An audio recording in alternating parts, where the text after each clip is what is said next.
switch on off. It should be off. These should be green. That way we know that the battery tender is working. So we're going to turn it to on.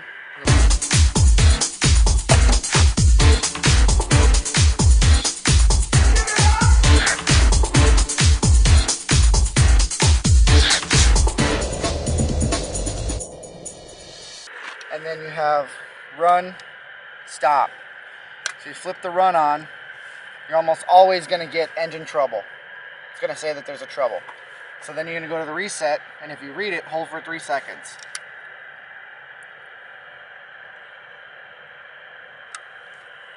Nope, still on. So we're going to hold it again.